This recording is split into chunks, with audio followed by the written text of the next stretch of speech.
Today we're having a look at a Bank of Scotland £100 from 2006. This note formed part of the Tercentenary series of notes released by Bank of Scotland from 1995 through to 2007. This note was designed by Thomas de la Rue and was released on the 17th of July 1995 to coincide with the date of the bank's Tricentenary. This note features a portrait of Sir Walter Scott, the Bank of Scotland coat of arms, with the Bank of Scotland logo in gold behind. This note is signed by the Governor and Treasurer of the Bank. This series is the last to state the Governor and Company of the Bank of Scotland promises to pay the bearer on demand, with the new notes in the Bridgie series simply stating the Bank of Scotland plc promises to pay the bearer on demand. There is a panel at the bottom of the note celebrating the Tricentenary of the Bank, and the visual aid symbol in the bottom left of the note is 3 concentric circles. The portrait of Sir Walter Scott has been on all Bank of Scotland notes since 1969, when Bank of Scotland bought the British Linen Bank and amalgamated its notes designs into their own. The reason for Sir Walter Scott being on the banknote is not due to his work as a writer as many believe, but because of his campaign in 1826 to save the Scottish £1 note from being abolished.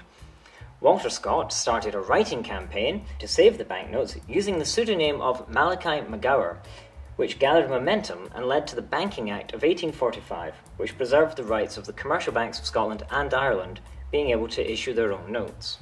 The security features of this note are a metallic ribbon, microprinting, a watermark of Walter Scott, which in this note is the same portrait that had been used in the previous series of Bank of Scotland notes, and a see-through. The see-through is disguised as a thistle in the top right. The idea of this feature being that the thistle should correspond exactly with the thistle printed on the reverse of the note. On the reverse of the note, there is a vignette of golfing representing leisure and tourism, one of the main Scottish industries which the bank was heavily involved with. In an early design, the reverse of the note was to feature an engraving of the British Linen Bank's former head office in Edinburgh, and some concept essays of this note still exist.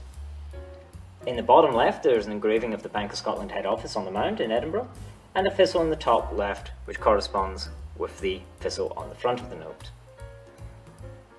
On the right, there are 3 coats of arms of the bank, the first being Pallas, the goddess of weaving from the British Linen Bank, which Bank of Scotland bought in 1969, and the Latin Data, which means she enriches. The Bank of Scotland arms, which is the saltire with 4 coins, and the Union Bank ship, which Bank of Scotland merged with in 1955. I hope you have enjoyed this look at this notable note, and if you did, click the thumbs up button. If you have any questions or comments, please write them below and don't forget to subscribe.